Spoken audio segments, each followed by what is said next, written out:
So just for context, I've never really actually listened to any of Ihsahn's solo material, but this album seemed to be getting a lot of attention and discussion, so I wanted to check it out and review it. I've been a pretty casual fan of Emperor for some time now, and seeing as they basically pioneered the merging of orchestral music with black metal, which came to be known as symphonic black metal, it only made sense that Ihsahn would continue to do that style for solo albums.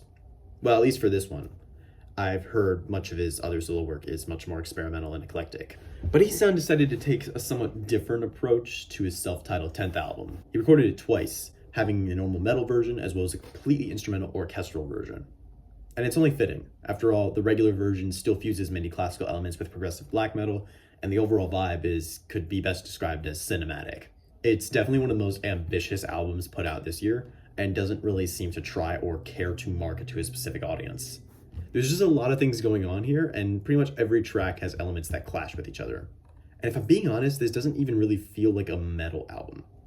And that's not even a negative statement. It's much more of like a film score or a classical piece with like black metal just there to accompany. And it's clearly split into two parts, with there being three instrumental interludes, one opening the album, Service Venator, one right in the middle, Anima Extraneae, and when closing out the album, Sonata Profana. Again, these really only make it feel more like an experimental classical crossover record rather than just like straight black metal. And the two sides of the album are actually pretty different from each other. The first side is much more straightforward, with tracks like Pilgrimage to Oblivion and Twice Born probably being the most extreme songs on the album, with Pilgrimage in particular being extreme but heavy on the epic orchestration and theatrical background music that builds up a lot of excitement and tension. It's just what could be best described as classical black metal chaos, and it might be the best song on the album. Twice Born is much less all over the place, but it's still very chaotic and orchestrally heavy, and it's somewhat a continuation of Pilgrimage. The Promethean Spark, meanwhile, has quite a bit of jazzy elements. The drum beat's rather simple, but over many dissonant chords and arpeggios being played, which adds to the element of contrast and musical clashing present on most of the album. And considering this is the opening track, bar the intro, it definitely feels like an exposition for everything in the storyline. Listening to this album, I thought it was pretty similar to The Mantle by Agalloch, which is one of my favorite albums ever. Just like a lot of the elements, that album, it felt like there was like a clear like storyline, even if there wasn't like an exact storyline, like musically, it just felt like it just kept going in one story and like one like long like composition.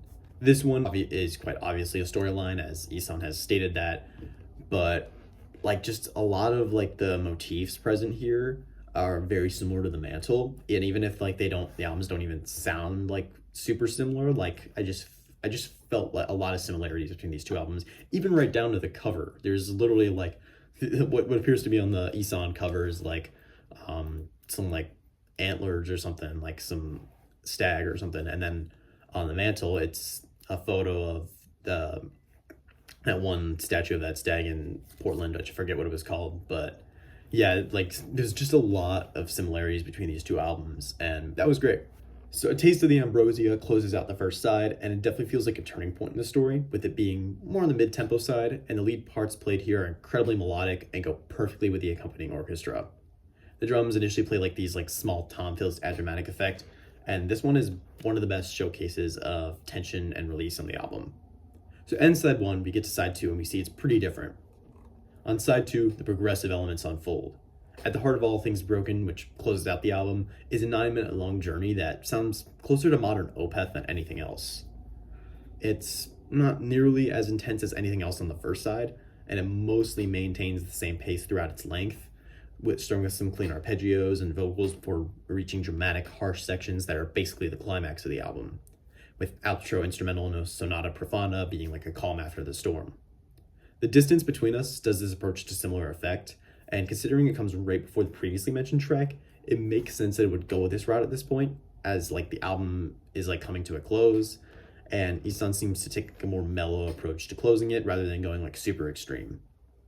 The other tracks that occupy side 2, Blood Trails to Love and Hubri and Blue Devils, definitely show most of Ihsahn's progressive side, and again, sound more like modern Opeth circa In Cauda Venenum.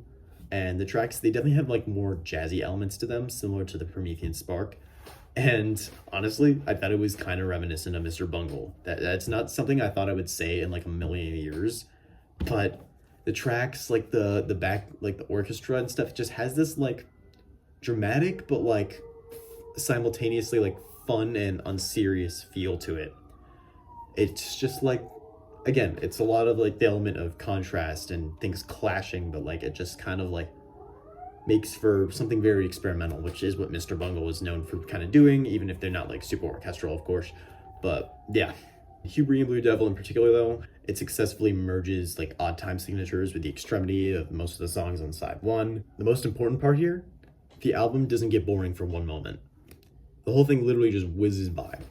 And that's the highest accomplishment of albums of this nature, as bands of this genre and style often end up coming off as pretentious and overblown. But here, we've got an album from Ihsahn, a master at making orchestral music and fusing it with metal, that has so much going on that if I were to say it, write it all down in this review, this would probably be longer than like the Lord of the Rings extended editions or something. The only real issue I have here is the drum sound. It's super compressed for whatever reason, but at the end of the day, it's something I can get past. And the album, I'd say I'd give this a really solid 94. This is definitely one of the best releases of the year. And honestly, I would probably put this in my top 10. Again, more album reviews to come, so see you later.